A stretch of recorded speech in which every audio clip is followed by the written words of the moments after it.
Hello, and welcome back to another reading from the Red Book by Bilbo Baggins, which is there and back again.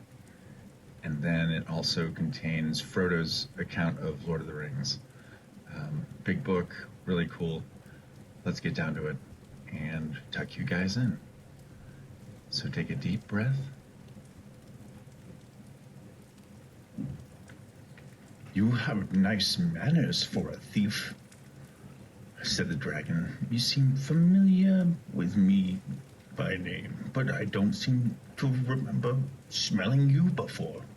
Who are you? And where do you come from, may I ask?" "You may indeed. I come from under the hill, and under the hills and over the hills my paths led, and through the air I am that walks unseen."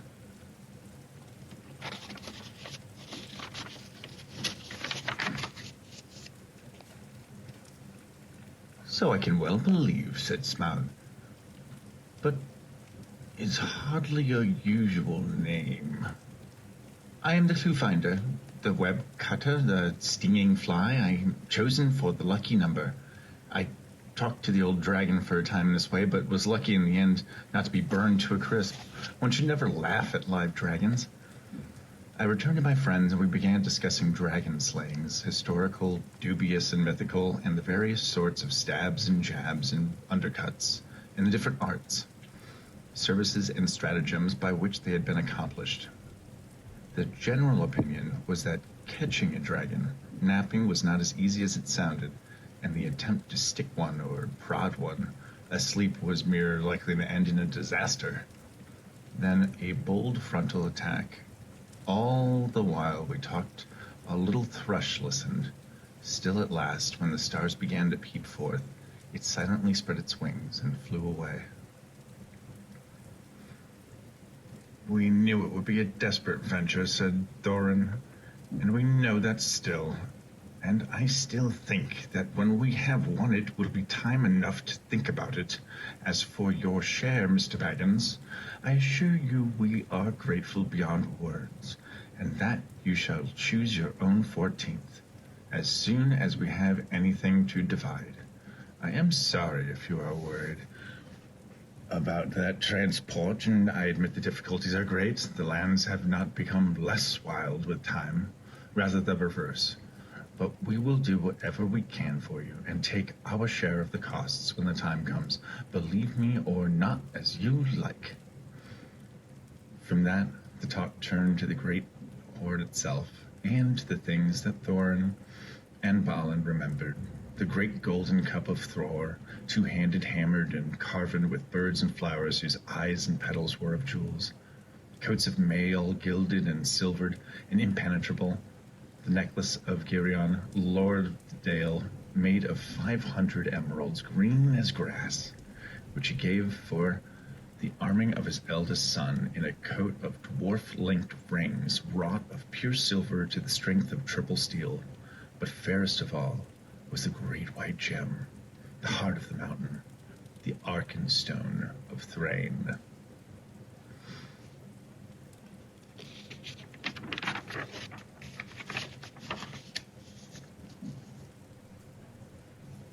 After a long while, we thought we heard the dragon leave again, and so we ventured down the path until we arrived at Smaug's treasure. As we looked around and marveled at the find, my arm went towards a glowing treasure drowned by its enchantment. It was a large and heavy gem. I lifted it, shut my eyes, and put it into my deepest pocket. I knew it was the Arkenstone of Thrain, but the enchantment of the jewel made me say nothing to the others. The dwarves took down the mail and weapons from the walls, arming themselves. Royal indeed did Thorin look, clad in a coat of gold-plated rings, with a silver-hafted axe in a belt crusted with scarlet stones. "Mr. Baggins," he had cried, "here is your first payment of the reward. Cast off your old coat and put on this." With that, he gave me a small coat of mail, wrought for some young elf prince long ago. It was of a silver steel which the elves called mithril. We passed the treasure and went down passageways cut out of living rock, broad and lair, and up we went, meeting no sign of any living thing. "This is the great chamber of Thror," said Thorin, "the hall of feasting and of council. Not far off now is the front gate." We passed through the ruined chamber. Tables were rotting. Chairs and birches were lying overturned, charred and decaying. Skulls and bones were upon the floor, among flagons and bowls broken, drinking horns and dust. As we came through yet more doors, at the further end a sound of water fell upon our ears, and the grey light grew more full. "There is the birth of the running river," said Thorin. "From here it hastens to the gate." We came at once to the front of the gate, and were looking out upon the dale. I was never so pleased to feel the sun on my face as that day. After that we went on again, and now the road struck westward and left the river. The great shoulder of the south-pointing mountain spur drew ever nearer. At length we reached the hill path. It scrambled steeply up,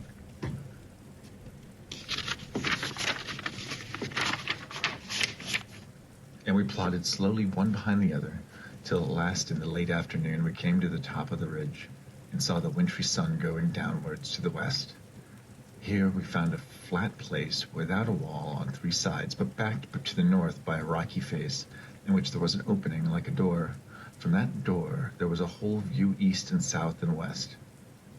"Here," said Balin, "in the old days we always used to keep a watchman at that door.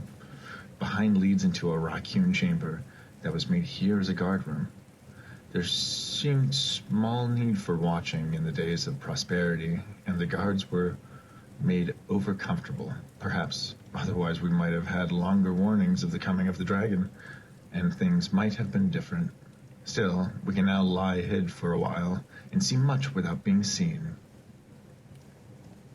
"Not much use if we have been seen coming here," said Dori, who was looking up towards the peak as if he expected Smaug to be perched like a bird on a steeple. "We must take no chance of that," said Thorin. "We can go no further that way."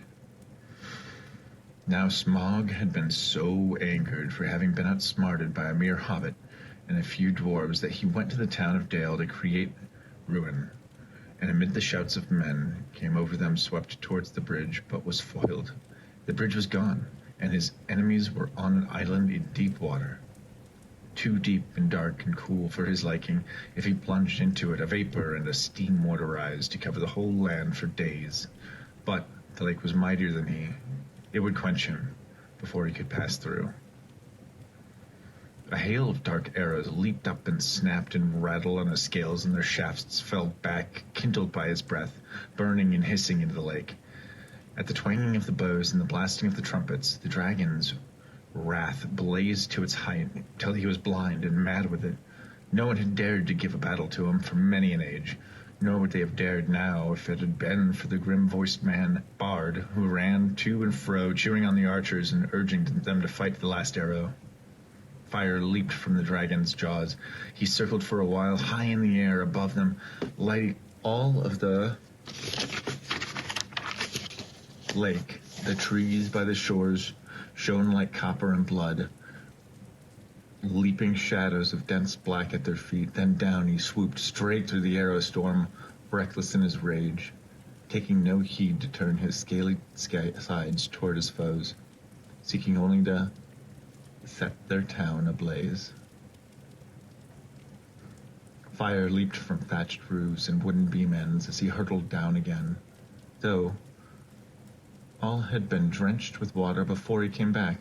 Already men were jumping into the water on every side. The master himself was turning to his great gilded boat, hoping to row away in the confusion and save himself. Soon all the town would be deserted and burned down to the surface of the lake, but there was still a company of archers holding there amongst the fire. Their captain was Bard, descended from Girion, Lord of Dale. Now he was shot with great speed till all the arrows were spent. The flames near his companions fleeing, he bent his bow for the last time. Suddenly, out of the dark, something fluttered into his shoulder. He started, but it was only an old thrush, Unafraid, it perched by his ear and brought him news. Marveling, he found he could understand its tongue, for he was of a race of the Dale. "The moon is rising," it said to him. "Look for the hollow of the left breast as he flies and turns above you."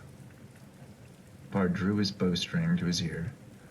The dragon was circling back, flying low, and he came as the moon rose above the eastern shore and silvered his great wings.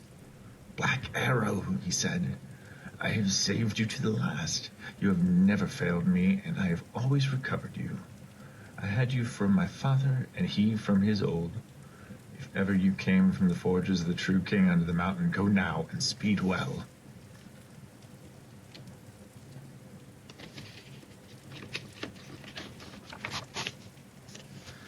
And all the men of arms who were still able in the most of the Elven King's army got ready to march north to the mountain.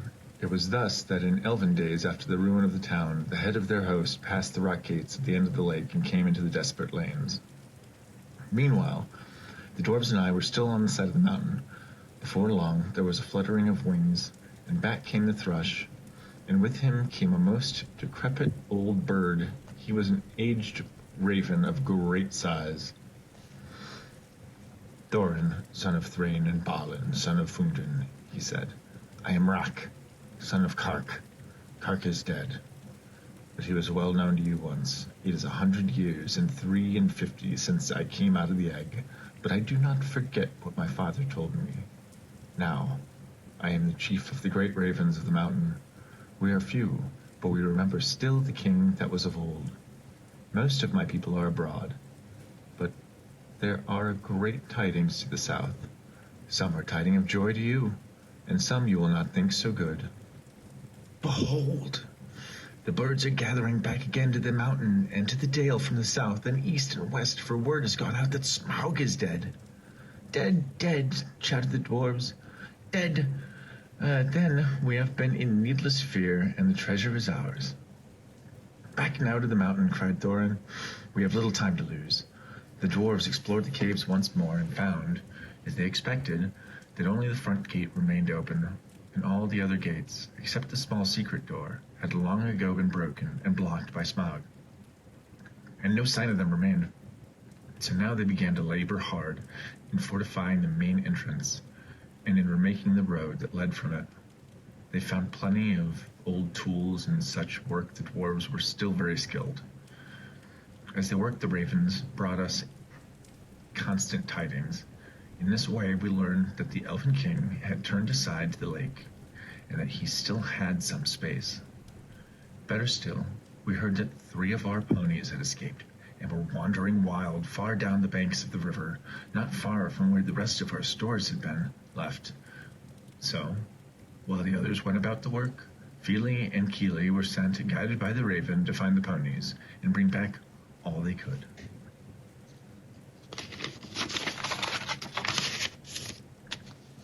There were 4 days gone by. In that time we knew that to join the armies of the lake men and elves who were hurrying towards the mountain. "They have come," said Balin, "and their camp is very great, and they must have come into the valley under the cover of dusk along the banks of the river." Balin's mind was set, and he steadfastly refused to enter into discussion with the elves and men about their entitlement to be part of the treasure, demanding instead that they depart from the mountain and go back whence they came. That night I slept little. The morning was still pale when I saw the company approaching. From behind their wall I watched them come up the valley's head and climb slowly up. Before long I could see that both the men of the lake, armed as if for war, and elvish bowmen were among them. They all sought to stake a claim in the treasure, but Thorin would hear none of it. The mountain was besieged, and we could get treasure out. Under the mountain dark and tall, the king has come into his hall. His foe is dead, the worm of dread, and ever so his foes shall fall. The sword is sharp, the spear is long, the arrow swift, the gate is strong. The heart is bold that looks on gold, the dwarves no more shall suffer wrong. The dwarves of yore made mighty spells, while hammers fell like ringing bells, in places deep where dark things sleep, in hollow halls beneath the fells. On silver necklaces they strung, the lights of stars in crowds they hung. The dragon fire from twisted wire, the melody of harps they rung. The mountain throne once more is freed. O wandering folk, thus summons heed. Come haste across the waste. The king of friend and kin is need. Now call we over the mountains cold. Come back into the caverns old. Here at the gates the king awaits. His hands are rich with gems and gold. The king is come into his hall, under the mountain dark and tall. The worm of dread is slain and dead, and ever so our foes shall fall.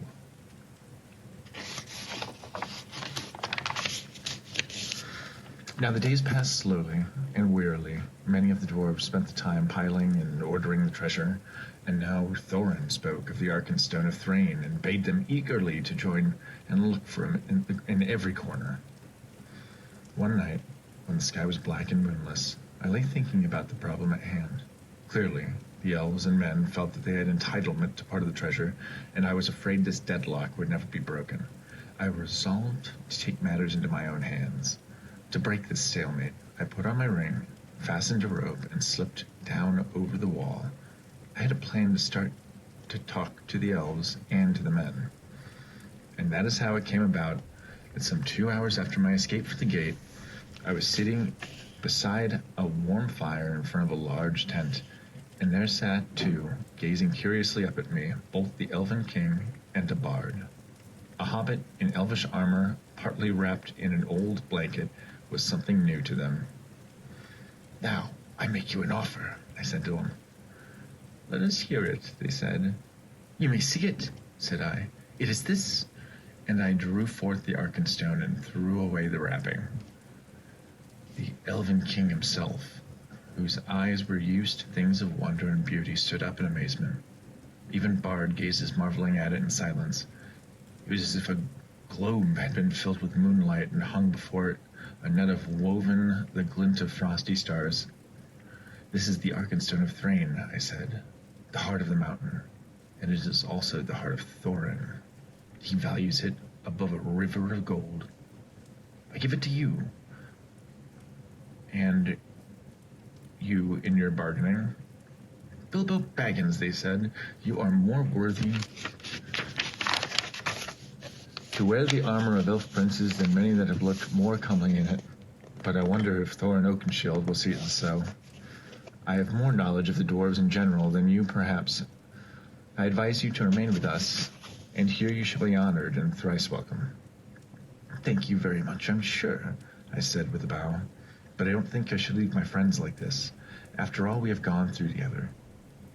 As I passed through the camp, an old man wrapped in a dark cloak rose from the tent door, where he was sitting, and came towards me.